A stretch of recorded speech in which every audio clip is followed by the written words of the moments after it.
Malgré son classement récurrent parmi les 10 meilleurs métiers du monde sur les 5 dernières années, l'actuariat reste peu connu du grand public. Qu'est-ce qu'un actuaire? Quels sont ses domaines d'expertise? Peut-on le considérer comme un métier d'avenir? 3 professionnels ont accepté de nous recevoir afin de nous en apprendre davantage sur ce métier. Alors pour moi, un actuaire, c'est quelqu'un qui va fouiller dans les données pour essayer d'apporter des réponses sur comment fonctionne notre business en assurance. Essayer soit du côté financier, soit vraiment d'un côté plus pilotage, ou essayer de construire des produits. C'est-à-dire comment se comportent nos clients, comment ils fonctionnent, et donc de quoi ils ont besoin comme garantie. Alors pour débuter, la première définition qui me vient à l'esprit, c'est de dire que l'actuaire, c'est quelqu'un qui fait de la gestion de risque en assurance et en finance. Après, ça c'est une définition un peu large qui, à mon avis, masque la diversité des métiers qu'on peut exercer, notamment en assurance. Par exemple, pour l'assurance en tant que telle, on peut faire de l'assurance non-vie, donc tout ce qui va être dommages, l'assurance de votre maison, l'assurance de votre voiture. Faire de l'assurance vie, donc là c'est plutôt de l'épargne, donc c'est très différent, ou encore même de la réassurance. Alors, je pense qu'un actuaire, c'est quelqu'un qui doit être capable de vraiment de comprendre le métier, de comprendre ses assurés pour aller au-delà des simples mathématiques. Ensuite, il y a tout un balai de compétences techniques, de programmation, de modélisation mathématique, de compréhension des données, mais il y a tout un aspect business à comprendre, comment ça marche du côté du client et comment ça marche du côté financier, c'est-à-dire en quoi se transforment nos garanties d'un point de vue vraiment compte de résultat. Alors les qualités que ça demande sont des qualités à la fois scientifiques et à la fois humaines. Alors c'est des qualités scientifiques parce qu'il faut être rigoureux dans l'application de ces méthodes et bien définir jusqu'où, quelle est la fiabilité du résultat en fonction des méthodes qu'on a utilisées. Autrement dit, on n'affirme pas que le résultat s'étend, mais en fait l'actuaire, lui, il affirme que le résultat s'étend en moyenne, ou que ça peut être aussi important que ça, ou un peu moins important que ça. Donc en fait, il n'est pas dans un univers qu'on appellerait déterministe, il dit voilà le résultat, comme il y a dans l'univers du jeu, mais il est dans un univers stochastique, c'est-à-dire qu'il ne décrit pas un résultat, il décrit un phénomène, un comportement, une courbe de distribution d'un résultat. Et donc ça c'est le côté méthode. Et dans le côté humain, ça suppose d'abord d'écouter, de toujours se poser des questions et d'être très humble, c'est-à-dire de toujours vérifier sa compréhension des réponses aux questions qu'il a posées. Alors je dirais qu'au début c'était un petit peu par hasard finalement. Moi j'étais attiré par les chiffres, par les mathématiques, particulièrement les mathématiques financières, la finance, les aspects marché, économie. Et finalement j'ai eu l'opportunité par le biais des mines de Saint-Étienne de connaître l'ISFA que je ne connaissais pas du tout avant. Et je me suis rendu compte finalement que l'actuariat c'était un métier qui, notamment quand on fait de l'assurance vie, se rapproche de ce qu'on peut voir en finance avec des mathématiques financières assez poussées, des modèles économiques, de la diffusion d'actifs, une forte interaction avec les marchés financiers. Et donc du coup, je me suis dit que cette orientation-là me conviendrait pas mal. Donc c'est pour ça que je me suis orienté vers l'actuariat dans un second temps. Alors, de mon temps, on devenait actuaire par hasard. C'était une opportunité qui s'était présentée et je l'ai prise. Mais pourquoi je me suis mis à aimer l'actuariat et que j'étais très content d'avoir fait ça, c'était le renouvellement permanent du questionnement. Le fait qu'on n'avait aucune certitude, donc ça protégeait un peu de la tentation de l'arrogance, de dire « ah bah moi je sais », etc. En fait on ne sait pas, mais au moins on sait comment on ne sait pas. La protection sociale, l'assurance, la banque, ça c'est les grands domaines habituels. De plus en plus, la gestion de risque des entreprises, etc. Et on va dire le data scientist, c'est-à-dire la gestion des données, la propriété des données, qu'est-ce qu'on peut faire avec les données, comment est-ce qu'on peut accéder aux données, etc. Donc en fait, les domaines de l'actuariat sont très en perpétuelle évolution. Même en termes de mission, il y a beaucoup de diversité dans l'actuariat. Ça va de la conception de produits,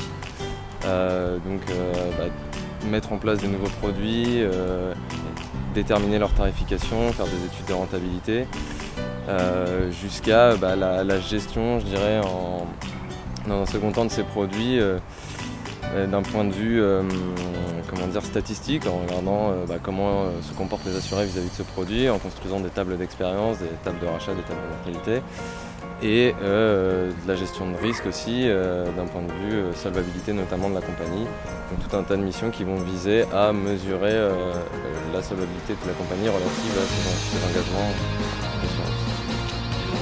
Donc chez Allianz France, je suis dans la direction assurance de personnes, dans une petite direction transverse. Et ce qui est bien avec mon quotidien, c'est qu'il est très varié. C'est-à-dire que parfois le lundi, je peux faire quelque chose qui est très typé gestion de projet, sur des sujets vraiment de gestion de projet. Le mardi, mercredi, aller plutôt faire de la finance sur des questions de rentabilité. Et puis le reste de la semaine, si j'ai un peu de chance et que j'ai un peu de temps, j'encadre des stagiaires, je fais de la R&D actuarielle. Alors moi je travaille chez Natis Assurance à la direction des risques et plus particulièrement dans le service mesure du risque et gestion actif passif. Donc nous on a plusieurs grands thèmes de mission, je dirais. Le premier c'est traiter de tout ce qui retourne de la solvabilité et de la valeur. Ensuite il y a un deuxième pan qui est plutôt orienté, je dirais, ALM pure, donc gestion active passive pure, dans lequel on va finalement mener des études de type allocation stratégique d'actifs. Le troisième domaine, le troisième grand type d'études qu'on mène, c'est des études plutôt orientées, je dirais, pilotage et R&D. Donc là, l'objectif, ça va être d'éclairer la prise de décision de la part des décideurs et donc de la direction générale, en menant des études pour mesurer jusqu'à quel risque on peut aller, est-ce que par moment il va falloir se désensibiliser au risque, et puis des études de R&D. Moi particulièrement, je travaille par exemple aujourd'hui sur la déclinaison de Risk Appetite, qui est finalement pour objectif de définir des budgets de risque que la compagnie va être prête à prendre. C'est-à-dire qu'on va se dire par exemple, là aujourd'hui notre ratio de couverture est très élevé, on est largement solvable, donc on va peut-être pouvoir prendre un peu plus de risques pour aller chercher un peu plus de rendement par exemple. D'une façon générale, un actuaire qui remplit des missions actuarielles, il a un temps donc son temps, il passe beaucoup de temps à travailler les données et la qualité des données. Mais quand je dis beaucoup, c'est genre 50%. Il doit passer du temps à examiner un problème de façon méthodique et de mettre en œuvre les outils mathématiques et prédictifs qu'il va appliquer aux bases de données qu'il aura constituées. Et puis il a un troisième domaine, c'est il vit avec d'autres actuaires et ils se nourrissent les uns les autres. Donc en fait, il doit consacrer une bonne partie de son temps à aller voir ses collègues, à échanger avec eux, à partager ses difficultés et à se tenir informé de l'exercice du métier. Oui, je pense que c'est un métier d'avenir parce que l'actuaire, c'est quelqu'un qui a des compétences qui sont demandées sur tout le marché du travail, c'est-à-dire gérer des données, faire un peu de maths, mais c'est aussi un métier qui est un vrai métier, c'est-à-dire savoir ce qu'est une assurance, savoir comment le client d'un assureur fonctionne. Donc c'est vraiment un métier où il y a un besoin et on a toutes les billes pour changer le métier le jour où il y aura besoin de changer le métier. Je dirais c'est un métier d'avenir parce que en fait c'est pas c'est peut-être pas un métier, c'est une compétence, c'est une expertise. C'est comme si vous me disiez est-ce que chercheur c'est un métier d'avenir? Évidemment. L'actuaire c'est un peu le chercheur sur ce que va devenir le monde dans lequel on est aujourd'hui. Donc, sauf à ce que la fin du monde soit pour demain, c'est un peu quand même un métier d'avenir. Mais il y a une obligation, c'est que ce métier, c'est pas parce qu'on est rentré à l'Institut des actuaires que c'est terminé. C'est pour ça que c'est un état d'esprit. C'est un métier d'avenir à condition qu'on considère que c'est un métier qui change tout le temps. D'une part, il est forcé d'évoluer du fait du contexte, il est forcé de s'adapter. Pour reparler un peu de l'assurance vie, le contexte de Toba qu'on connaît aujourd'hui, c'est un contexte qui est absolument inédit et qui remet complètement en question le modèle de l'assurance vie aujourd'hui, puisque les produits tels qu'on les connaissait sont dans ce contexte-là plus rentables. Et donc il faut réfléchir à de nouvelles offres, il faut réfléchir à proposer des solutions un peu innovantes. Donc de ce point de vue-là, évidemment, oui, l'actuaire est en perpétuelle évolution. Ensuite, je dirais d'un point de vue trajectoire de carrière, là aussi l'actuaire connaît des évolutions. D'abord d'un point de vue responsabilité sur les missions. Plus l'expérience, en acquérant de l'expérience, vous allez pouvoir prendre plus de responsabilités sur des missions, vous allez pouvoir vous engager un peu plus, avoir un peu plus de poids sur les décisions, les orientations de certaines missions. Et d'un point de vue managérial aussi, effectivement, il y a des évolutions importantes, potentielles. C'est un mouvement. Il est tout le temps en mouvement. Il regarde toujours devant ou éventuellement derrière. Mais par exemple, le métier d'actuaire, la méthodologie actuarielle a beaucoup évolué ces 15 dernières années. Parce qu'avant, on était beaucoup dans « je vais essayer de comprendre le passé pour essayer de prédire l'avenir ». Alors ça, c'était un peu le déterminisme.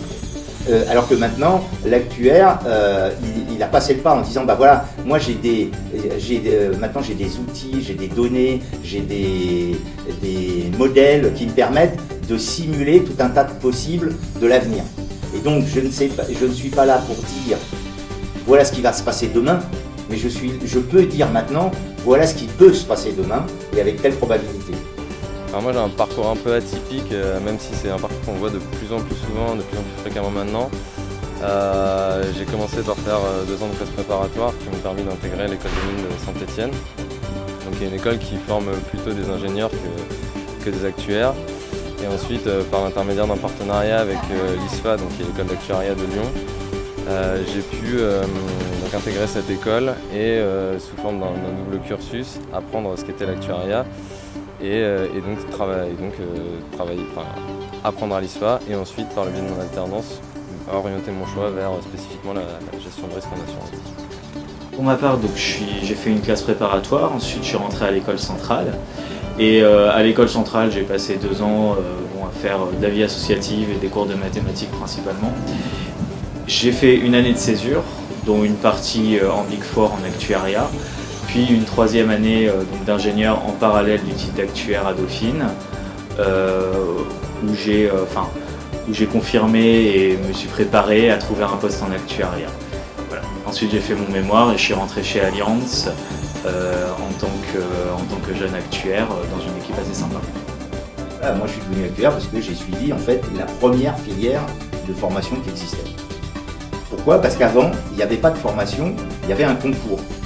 Et on disait voilà ce qu'un actuaire, on sélectionne des actuaires, mais on ne leur apprend pas ce qu'ils doivent savoir. On part du principe que nous, on a besoin de créer une population qui connaît ce programme-là. Donc on disait on organise un concours sur un programme qui était donné. Mais ce concours, il était organisé une fois tous les 3 ans, quand il y avait 4-5 personnes, parce que c'était pas connu. Et du coup, ça s'est connu. Alors on a dit bon bah, on va garder cette idée du concours, c'est-à-dire qu'on va sélectionner des gens, mais ces gens, on va leur demander d'aller dans des filières qu'on connaît, acquérir le bagage nécessaire. Mes missions dans le cadre de ma société de Caritas, c'est d'assurer des formations. Donc voilà, ça c'est la mission. Mais en tant qu'actuaire, j'ai une mission à l'Institut des actuaires qui est de présider la commission de qualification. Et donc c'est l'entité qui certifie que cette personne, elle est professionnellement qualifiée et elle s'est formée pour être au summum de l'état de l'art de l'actuariat ce jour-là.